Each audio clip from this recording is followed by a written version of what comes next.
Assalamualaikum and good evening. Today, my friend and I want to introduce you about our topic that we choose, which is traditional games in sport and leisure. Alright, now I want to introduce you one of traditional games that was very famous. All people know about this game. The game is CONGKAK. Do you know how to play CONGKAK? Usually we found that CONGKAK board was made from wooden plate, but in my hand I have plastic CONGKAK boards. There are two components, which are the CONGKAK boards and the pieces. If you can see in my hand, my CONGKAK board has 7 holes in each line that we call as house. 2 big holes we call as village. This game we need buah for the games.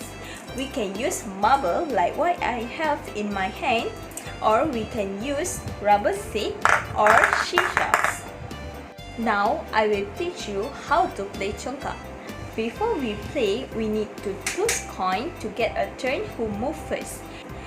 Each player needs to drop a marble next hole and continue drop marbles clockwise, depositing one seed into every hole. Player need to drop a marbles until the marble in their hand finish at empty holes.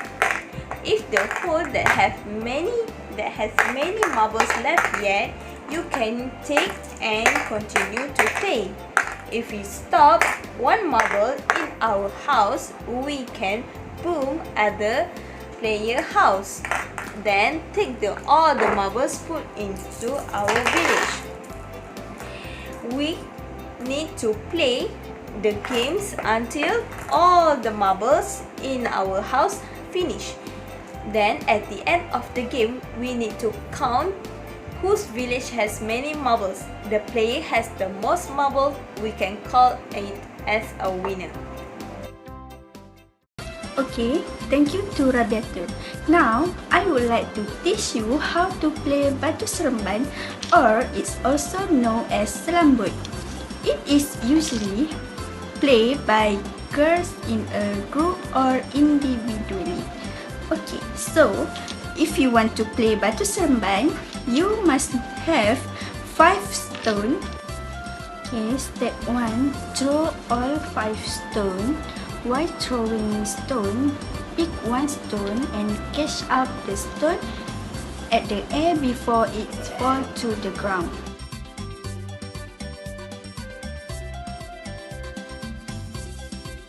And then step 2, repeat step 1 but pick up 2 stones at a time. Step 3, repeat step 1 but pick up 1 stone and 3 combination of stone. Okay, next step 4, throw all 5 stones and pick up 4 stones while 1 stone in the air and catch the latter before it falls to the ground. Next, step 5. While throwing 1 stone, place the 4 stone on the ground. Throw 1 stone up again and catch it while picking all 4 stones on the ground. Step 6. Throw all 5 stones on the ground. Pick 2 stones, throw 1 in the air and exchange the other with 1 on the ground. Do the same with the remaining stone on the ground.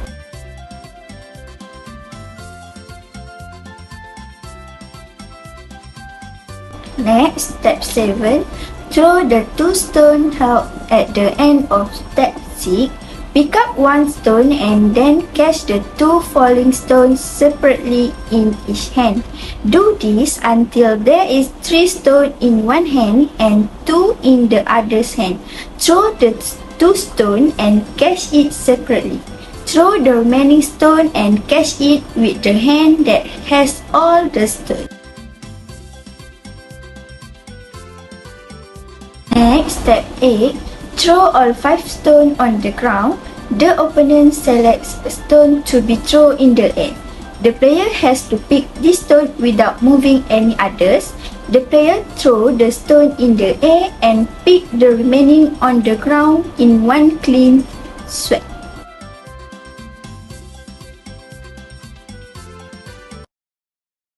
Today, I will demonstrate on how to play hopscotch, or which is known as CONGKAK. The thing that you need to play this hopscotch or CONGKAK is first is chalk. Then you need a big space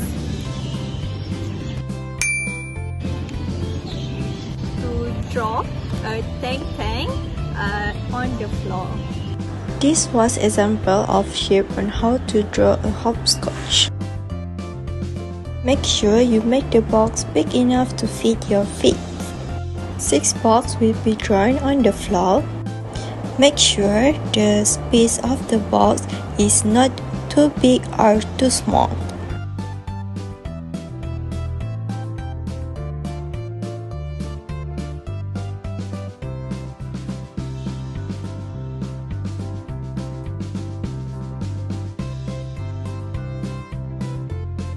Okay, after you have done drawing the tank or hopscotch, you must have a marker to represent on which player you are. This game must have at least 2 persons to play hopscotch or this tank. If your marker go inside the box, you can proceed to play. If the marker go outside of the box, you cannot proceed to play the hopscotch. If your feet touch the line of the hopscotch, you cannot proceed to play. You must landing 1 feet only on the box. When there are 2 squares on the next each other, the player can put both feet on the box.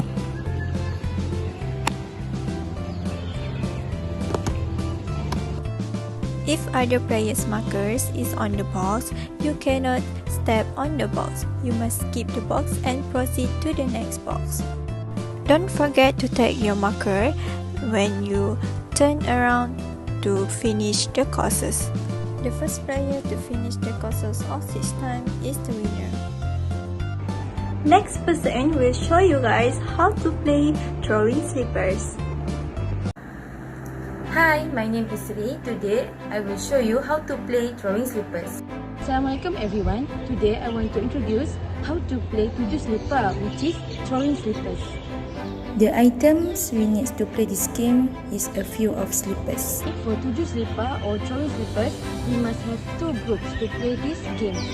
The leader of each group must do a osong to know which group must throw the slippers first. The winner of the osong will be start first. Before we start, we must arrange 3 sides of the slippers in a pyramid shape. The first player throws the arrangement of slippers with a slipper provided. Each player is given only 3 attempts. If the first player is not succeed, it will be followed by the other players.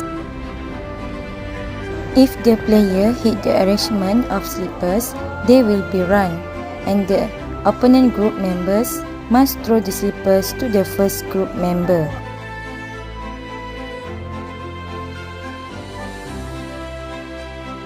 If the slippers hit the player before they finish their arrangement, they was fair. After the first group had lost, the opponent will start the game again.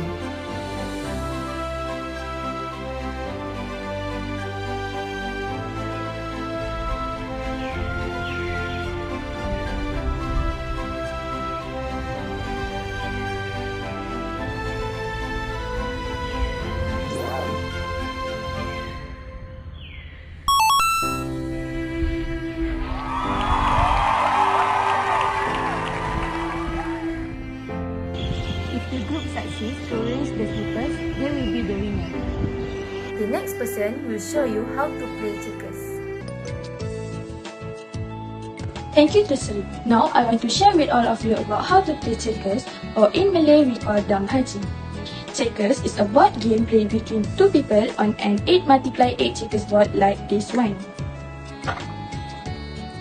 Each player has 12 pieces that are like flat round discs that fit inside each of the box on the board, like this. Can you see that? The pieces are placed on every other dark square and then staggered by row, like shown on the board. Each checkers players has different color pieces, like this one. The player one get the black one and another get the red one. Typically, the darker color piece move first. Each player takes their turn by moving a piece. Pieces are always moved diagonally and can be moved in the following ways. Diagonally in the forward direction towards the opponent to the next dark square. If there is one of the opponent pieces next to a piece and an empty space on the other side, you jump your opponents and remove their piece, like this. You can do multiply jump if they are lined up in the forward direction, like this. 1, 2. The last row is called the king row. If you get a piece across the board to the opponent king's row, the piece become a king. Another piece are placed onto the piece, so it is now 2 piece height. King's piece can move in both directions, forward and backward. Lastly, you will win the game when the opponent has no more piece or cannot move. If neither player can move, then it is a draw or tie. Thank you!